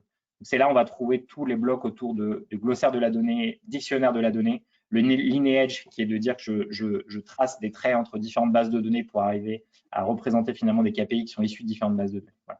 Le dernier, c'est la supervision des données. Et donc, c'est là où on va trouver tous les tools management qui permettent finalement de suivre l'ensemble des blocs et des activités dont je vous ai parlé. Ça, c'est un framework qu'on vous livre, qu'on a trouvé intéressant et qui, à mon avis, peut être utile dans le cadre de vos projets. Voilà. Un dernier point sur cette partie finalement mise en place de Enabler, c'est ce qu'on appelle la data platform. Donc, la data platform, c'est l'héritage logique d'un certain nombre de projets de bases de données qui ont évolué avec le temps. Donc, il y a eu le Data Mart, ensuite il y a eu le Data Lake, maintenant on parle de Data Platform. Donc, c'est cette évolution logique. Ce qu'on a vu pendant les entretiens, c'est que beaucoup d'entreprises aujourd'hui font le choix de créer un actif qui est un actif centralisé dans le but de connecter l'ensemble de leurs données dans une base. L'évolution par rapport à ce qu'on a pu connaître dans les data lakes, c'est que cette data platform, c'est un produit qui évolue énormément. C'est-à-dire que c'est de moins en moins un objet physique, c'est de plus en plus un objet virtuel qui vient répondre à un certain nombre d'obligations. Donc déjà des obligations fonctionnelles. L'objectif, c'est d'arriver à stocker, nettoyer, ingérer et rendre disponible la donnée.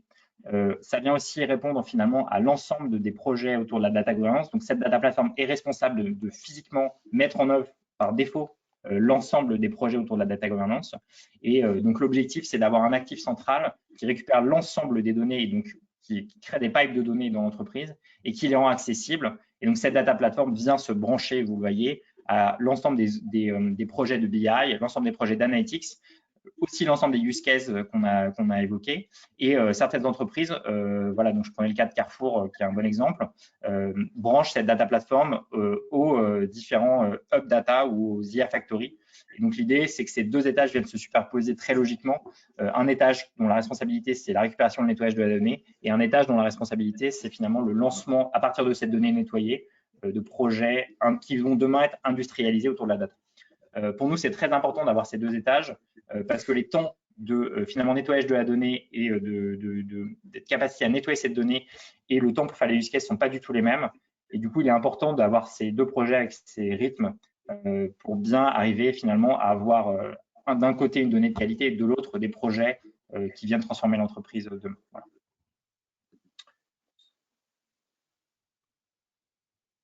Voilà. Dernière chose sur cet aspect finalement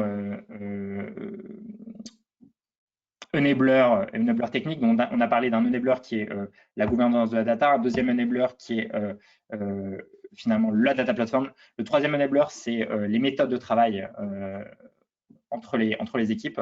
Et donc là, nous, un projet qu'on a vu intéressant et qui a été développé par un certain nombre d'équipes, c'est finalement l'agile adapté à la data. Et donc, on a trouvé intéressant de partager un concept qui s'appelle du CD4ML, qui est du Continuous Delivery for Machine Learning. Excusez-moi pour l'anglicisme, mais l'idée, c'est d'adopter aujourd'hui sur l'ensemble des projets data les méthodes de production agiles qu'on a pu connaître sur le digital. Et donc, ce qui est intéressant, c'est que c'est pas si facile parce que en fait, quand je suis data scientist, ma responsabilité, c'est d'arriver à produire finalement des modèles qui sont souvent des modèles qui sont faits sur un ordinateur, dans un Excel ou dans une console Jupyter. Et après, l'entreprise, l'objectif pour industrialiser, son objectif, c'est d'arriver finalement à faire du code et donc de produire finalement des lignes de code qui vont après être industrialisées dans le cadre du projet pour l'entreprise. Et donc, ce principe qu'on appelle du CD4ML vise finalement à mettre en place des nouveaux frameworks de construction, de collaboration entre les différentes équipes pour être capable finalement, à partir d'un projet qui est un projet technique data, arriver à faire du code.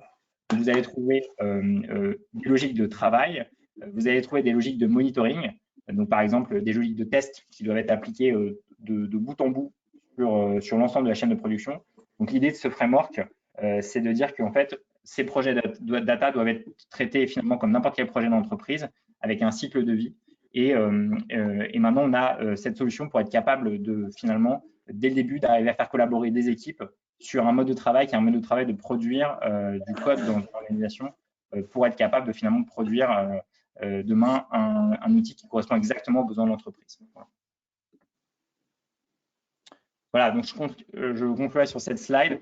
Donc voilà, donc aujourd'hui, si on veut être capable de transformer l'entreprise de façon efficace, voilà, nous, on voit l'ensemble de ces étages aujourd'hui qui viennent se greffer très logiquement.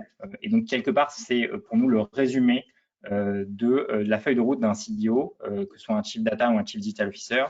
Donc, il y a la définition de la vision et des use cases avec les challenges qu'on a évoqués de comment arriver à les mettre en cohérence les uns aux autres pour s'aligner avec une vision qui est la vision de transformation de l'entreprise, tout en ayant des victoires intermédiaires. Il y a le modèle opératoire qui est indispensable de mettre en œuvre parce qu'on a vu il y a beaucoup de personnes différentes qui collaborent et du coup, c'est important de mettre en place un modèle opérationnel pour faire collaborer ces personnes. Il y a les assets technologiques et finalement les enablers qui permettent in fine d'arriver à accélérer cette transformation. Donc, on a parlé de la data governance, on a parlé de la data platform. Et le dernier étage qu'on n'a pas évoqué aujourd'hui, mais qui est hyper important, c'est évidemment toute la capacité à construire et instruire le changement. Et là-dessus, c'est un socle qui est évidemment important. C'est-à-dire qu'une fois que j'ai construit mes use cases, comment est-ce que j'arrive finalement à les distiller et à créer cette culture de changement dans les organisations, qui est un pilier évidemment très important. Voilà. Je vous remercie à tous. Donc ça met fin à cette deuxième partie. Je vais laisser Mathieu conclure et après on pourra prendre quelques questions si vous en avez. Merci Vincent. Juste pour revenir un peu dans le cadre de l'étude, effectivement, cette dernière partie va faire part un peu des conclusions, des analyses et des préconisations, éventuellement des projections qu'on a pu faire dans cette étude. Je vais très certainement aborder de façon peut-être un peu différente de la première partie, mais l'idée, voilà, c'est de vous donner quelques insights et aussi notre analyse et la façon dont on a abordé ces points. Le premier grand point et qui ressort vraiment derrière de tous les entretiens, mais vraiment, je pense que c'était assez unanime, et Vincent l'a partagé, je pense que c'est vrai aussi pour les enjeux data, c'est la nécessité d'avoir une vision. Et la vision aujourd'hui, dans chaque grand groupe, elle est portée, elle doit être portée ou incarnée en fonction des cas et des entreprises par le PDG, le CEO, qui est le premier représentant, le premier speaker. Et aujourd'hui, on le voit notamment dans certaines prises de parole de patrons de grands groupes, que ces prises de parole sont scrutées à la fois par l'extérieur, mais aussi par les employés. C'est-à-dire que de plus en plus, la parole d'un patron sur Twitter va servir de baromètre de la maturité. On va même juger parfois dans certains classements du niveau de maturité en fonction de savoir si le CEO est sur Twitter ou sur d'autres réseaux. Donc ça, c'est vraiment très important. Au-delà même d'avoir quelqu'un qui incarne, c'est quelqu'un qui est un vrai support, qui a une vraie volonté de faire avancer la boîte. Et c'est vrai que cette photo de Jeff Bezos, elle n'est pas choisie au hasard, bien évidemment, puisque Jeff Bezos est à la fois Chief Digital, Chief Data, et c'est lui qui porte la vision. Aujourd'hui, Amazon est connu pour le e-commerce, mais vous avez aussi Amazon Web Services, aujourd'hui, qui est un de leurs gros moteurs, notamment en termes de résultats et de ressources. Et tous ces éléments-là, toutes les nouvelles déclinaisons du groupe Amazon partent aussi d'une personne. Alors, bien entendu, je fais une petite digression, mais le CEO n'a pas vocation à porter toutes les décisions, prendre toutes les décisions et effectivement imposer ses choix à tout le monde.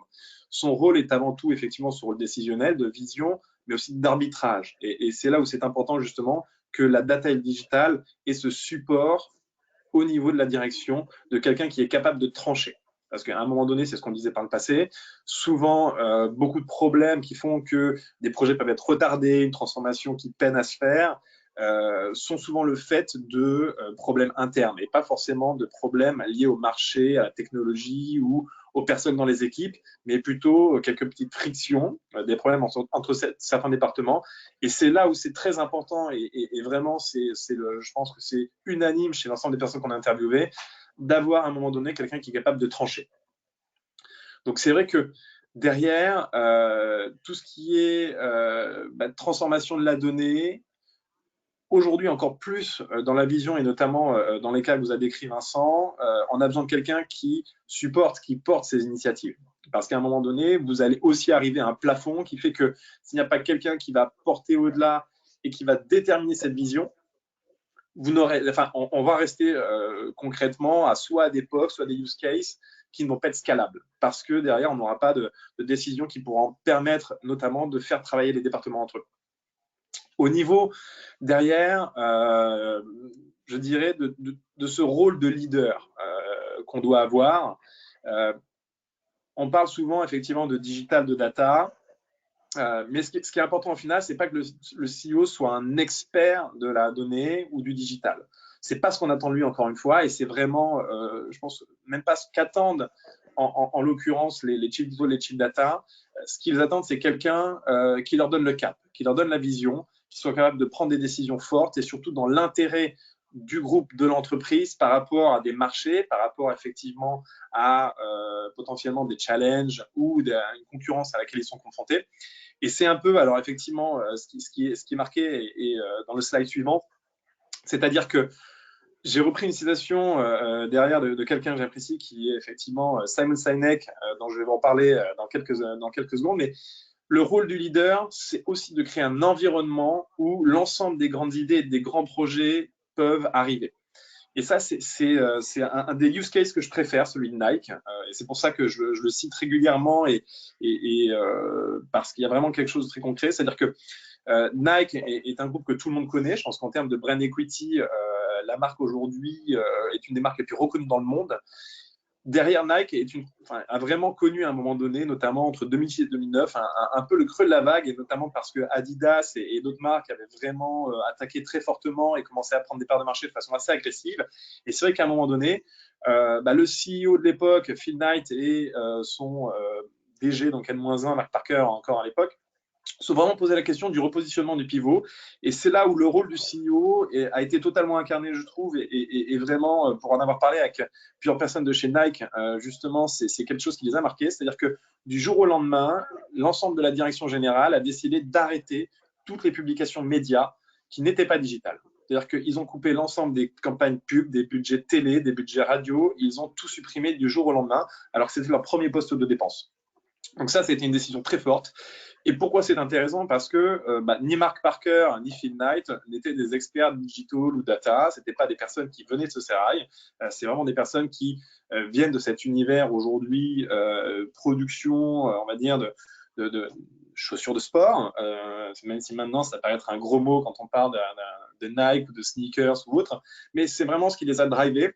Et aujourd'hui, ce qu'on peut constater plus d'une dizaine d'années après, c'est que ce pari a été le bon et a été vraiment aussi le déclencheur au niveau de toutes les équipes, de toute l'organisation qui a porté l'ensemble de la croissance de Nike. Il leur a permis aujourd'hui de faire, comme je vous le mettais sur le slide, une croissance de plus de 12% au niveau du e-commerce.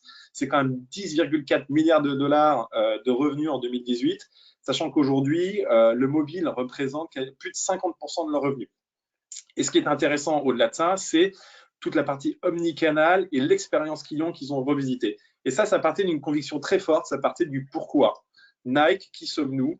Que voulons-nous? Et qu'offrons-nous aux personnes? Et ça, au niveau derrière du digital et de la data, c'est vraiment quelque chose de très important et notamment, j'ai une conviction très forte là-dessus, c'est que le digital et la data ne servent à rien s'il n'y a pas de cap, s'il n'y a pas de vision, s'il n'y a pas effectivement un objectif derrière qu'on cherche à leur faire remplir. Bien entendu, c'est quelque chose qui s'affine, comme expliquait Vincent, mais aujourd'hui, à un moment donné, si on ne sait pas où on cherche, on va tirer un peu dans tous les sens et à un moment donné, on va perdre du temps. Et aujourd'hui, ce qui est important, c'est de voir aussi que ces grands groupes-là ont très fortement investi sur la data et l'IA, puisque derrière, Nike a quand même racheté 2 sociétés en 2 ans sur le sujet. Et d'ailleurs, petite anecdote, puisque c'est plutôt récent, ça date de janvier 2020, parce que ça a été officialisé, c'est le successeur de Mark Parker, qui est John Donahoe, et qui est tout simplement l'ancien CEO d'eBay, qui a passé 7 ans à la tête d'eBay, qui est notamment celui qui a splitté eBay et PayPal, et qui, les 3 dernières années, était le PDG d'une boîte de cloud computing. Donc, c'est aussi une forme de preuve dans cette succession qu'il y a une continuité dans cette logique et que le CEO continue de porter cette vision au sein d'un grand groupe et que derrière, surtout, les résultats suivent. Et ça, c'est super important.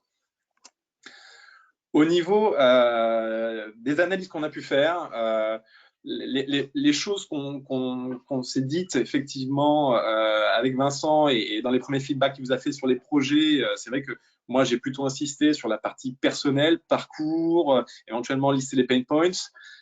L'idée c'était aussi un peu de recueillir, de faire ce baromètre des chiefs digital et des chiefs data pour savoir dans quel état d'esprit ils étaient. Est-ce qu'aujourd'hui il y avait plutôt une forme de positivisme? Est-ce qu'ils étaient plutôt satisfaits de la maturité de leur groupe, de leur entreprise? Est-ce qu'ils étaient plutôt confiants sur l'avenir? Et aussi peut-être de nous partager certains pain points, certains sujets récurrents qui peuvent les empêcher d'avancer à la fois dans leur projet, dans leur roadmap, mais aussi dans leur carrière. Donc, ce qu'on leur a demandé, c'est derrière, bien entendu, une question assez générale et on a eu des réponses très diverses puisque chaque cas est particulier, chaque entreprise, il y a l'humain très certainement qui arrive, les attentes en termes de carrière, on va dire de stimulation intellectuelle. Donc, on a essayé de vous recenser en quelques points les principaux retours, mais la plupart par rapport à ce que je vous disais tout à l'heure sur la montée en puissance du Chief Digital, ont totalement conscience derrière et n'ont aucune naïveté, aucune candeur sur l'exposition qu'ils vont avoir en arrivant effectivement soit au sein d'un COMEX ou en étant directement rattaché à un CEO. C'est-à-dire que là-dessus, il y a ceux, on a constaté vraiment, qui avaient cet objectif de carrière, mais parce qu'eux avaient le souhait d'évoluer à haut niveau, d'impacter sur la stratégie d'un groupe et qui avaient aussi des convictions très fortes sur ce que le digital et la donnée pouvaient apporter. Et ça, clairement, on va arriver sur des profils beaucoup plus matures et plus expérimentés. Mais les retours qu'on a eu aussi, et ça, j'étais un peu plus surpris, c'est qu'il y a des personnes qui ne veulent à aucun moment faire partie d'un COMEX. Leur idée, c'est plutôt de dire, moi, si je fais partie d'un COMEX, je n'ai aucune illusion. Je vais effectivement passer beaucoup de temps à convaincre dans des meetings et je vais peut-être moins impacté, être moins opérationnel que ce que je fais aujourd'hui. Or, c'est cette partie opérationnelle, cet impact que j'aime. Donc, c'est vrai qu'il y a déjà peut-être une scission qui va vraiment dépendre aujourd'hui des personnalités. Et pourquoi c'est intéressant? Parce que derrière, dans une analyse, et quand une société souhaite faire monter quelqu'un ou souhaite recruter quelqu'un, derrière, ce qui est important, c'est aussi de percevoir ces éléments-là au sein des Chief Digital et même chez les Chief Data d'ailleurs. Donc, plus l'impact requis derrière est fort du côté de la société, plus le challenge est élevé, plus effectivement la pression va être forte et on va attendre derrière que le CEO soit en backup, mais qu'aussi on ait une personne qui puisse parler au sein du groupe pour remplir ses objectifs. Et du coup, cette pression, elle est très bien, elle est très bien acceptée par l'ensemble des Chief Digital Officers, mais qui, en l'occurrence, souhaite quand même que cette pression soit associée aux moyens adéquats. C'est-à-dire que l'idée n'est pas de dire, ben voilà, je voudrais que tu me fasses plus 30% sur le digital, le e-commerce, que tu me développes l'omnicanal. Par contre, je vais te donner un budget pour 3 personnes. Et puis derrière, ben voilà, comme on a dit que tu étais le meilleur, débrouille-toi. L'idée, c'est vraiment aujourd'hui, il y a vraiment cette forme de lucidité au sein des Chief Digital qui savent très bien mettre en face des objectifs qu'on va leur demander, des moyens précis, parce que par expérience, ils savent voilà la taille de l'équipe, voilà la typologie des métiers. Et ça, c'est vraiment en amont quelque chose de très important pour eux, d'avoir cette garantie, que ce soit d'ailleurs une nomination interne ou un recrutement externe. Dans les deux cas, le constat est le même. Au niveau derrière, des besoins vitaux, c'est-à-dire pour eux, et des besoins stratégiques, ce qu'ils expliquent, et j'en reviens tout à l'heure à ce que je disais sur le pain point avec l'IT, c'est que sur des projets ambitieux, de grosses transformations, où il y a un impact très fort sur la société, souvent parce qu'on va y mettre cette partie de data, mais aussi sur le digital, sur les nouvelles plateformes, sur des applications mobiles, ou pour améliorer derrière ou relancer de nouveaux sites, clairement, le Chief Digital ne peut rien faire sans le DSI, sans l'IT. Et ça, aujourd'hui, dans les grands groupes, malheureusement, c'est un constat qui est fait par pas mal de monde, c'est que beaucoup de sociétés n'ont pas encore trouvé le mode de fonctionnement idéal ou le mode, on va dire, le bon binôme, voire triumvirat dans certains cas, entre les principaux acteurs autour du digital, de la data et de l'IT. Il y a encore beaucoup de zones de friction. Je pense qu'une des solutions, et ça, beaucoup en parlent, et vraiment, ça avance très, très bien, et Vincent en a parlé, c'est l'apparition de méthodes agiles, justement entre les équipes IT et les équipes data ou digital, et qui est beaucoup plus de porosité entre justement les deux équipes. Et ça, c'est un des facteurs clés de succès. Et on le voit aujourd'hui d'ailleurs dans les grands groupes où ça a été mis en place. Les projets avancent beaucoup plus vite et sont d'ailleurs capteurs aussi de projets qui vont être beaucoup plus visibles et surtout permettre de garder les personnes dans les équipes, ce qui est aussi un des cas hyper important. Au niveau des Chief Data Officers. Mathieu, oui. Peut-être comme il reste 3 minutes avant la fin pour libérer tout le monde, il y a des questions en fait qui corroborent ce que tu viens de nous expliquer, notamment sur Nike. Et comme la Poste qui ont acquis en fait des sociétés de data. Donc ce mouvement, cette fusion entre le digital et le data, est-ce que c'est un mouvement qui devient croissant? Est-ce que c'est inéluctable? Et en fait, la dernière question pour finir ce podcast, c'est quelle est justement l'évolution du poste de CDO, tel que votre avis sur le sujet avant qu'on termine, et on prendra vos questions après le webinaire. Et je vous laisse conclure tous les deux et je donnerai quelques petits points sur les prochaines étapes. Alors, bon, le challenge de répondre à toutes ces questions en 4 minutes relève de l'exploit. Je vais essayer de faire le plus rapidement possible. Concrètement, le fait de rattacher l'IT, le digital ou la data à la même personne ou effectivement de créer des combinaisons un peu plus hybrides va dépendre d'une seule chose, c'est de l'objectif à atteindre. Je reviens sur ce que je disais tout à l'heure, mais effectivement, ce que disait Simon Sinek, effectivement, dans son livre, Start with the why, c'est-à-dire commencer par le pourquoi. Quel est votre objectif avant même de dessiner une organisation, de décider effectivement le schéma ou les personnes que vous allez recruter. C'est très important de choisir l'objectif. Je pense notamment à un groupe où j'ai vraiment trouvé leur approche très intéressante, où on a positionné une sorte de profil assez hybride qui s'appelle Chief Digital Business Officer, qui aujourd'hui a pour mission d'accélérer face à la concurrence d'Amazon sur du B2B. Donc concrètement, ce qui s'est fait, c'est voilà, on va analyser tous nos pain points. Là où on n'est pas bon, là on a besoin d'accélérer par rapport au digital, par rapport au e-commerce et effectivement tout ce qui est livraison, qualité, expérience client. Et le choix, il a été très rapide. C'est-à-dire qu'aujourd'hui, quand vous êtes confronté sur le marché à ce type d'enjeu, vous allez avoir l'omnicanal, donc la partie réseau et digital. Vous allez avoir bien entendu la supply, qui est clé dans ces cas-là, mais également l'IT et la data. Et ce qu'ils ont fait, c'était très pragmatique. Et ce que le CEO a décidé à ce moment-là, c'est de dire, on va tout simplement, pour accélérer, mettre ces 4 personnes sous un même chef qui, lui, a pour mission d'accélérer en coordonnant ces quatre pans-là. Donc, c'est-à-dire qu'en fait, l'organisation et le fait de rattacher ou pas le digital et la data, il va être directement corrélé à l'objectif qu'on veut mettre derrière. Et ça, c'est pour ça que j'insistais sur le rôle du CEO, c'est que à un moment donné, c'est au CEO ou effectivement au board de décider de cet enjeu-là, à quels enjeux ils vont faire face d'ici 2 à 5 ans en général, et de se dire, OK, on construit notre organisation en fonction et on va recruter les gens qui vont être capables de piloter ces moments-là. Au niveau de l'évolution, oui, je vais faire très vite. Oui, il est 11 heures. Ce que je voulais dire, c'est vraiment on voit que l'évolution et l'avenir du Chief Digital et Data Officer est vraiment lié à la vision de l'entreprise et du CEO et ce dynamisme et cette perspective pour le futur. Donc ça, je pense que c'est clé pour donner encore plus d'importance et de poids aux enjeux de la transformation digitale et data. Donc on verra, on vous partagera en fait tous les résultats de l'enquête dès demain. La synthèse, les slides aussi du webinar. Donc comme ça, vous pourrez. Ce qu'on va également faire, c'est vous envoyer un lien pour continuer à poser vos questions et continuer à débattre. Et en fait, jusqu'au 24 septembre, c'est notre prochain rendez-vous. On va se retrouver en table ronde avec une vingtaine de Chief Digital Officers et je pense qu'on sera sortis, on le souhaite tous, de cette période de crise pandémique. Donc, ça sera vraiment l'occasion encore plus de débattre et voir l'avant-après et quel est l'impact sur le rôle, les missions des CDO. Donc, on vous donne vraiment rendez-vous le 24. Continuez à poser vos questions et on y répondra via des articles qu'on vous partagera en newsletter et sur notre site web. Donc, restez connectés. On aura aussi des animations avec des podcasts vidéo dans les prochaines semaines. Donc, encore plein de débats ouverts. Et donc, on vous souhaite un confinement positif et pour mieux se retrouver dans les prochaines semaines. À très bientôt. Merci beaucoup. Merci Vincent. Merci beaucoup. Merci, au revoir. Au revoir.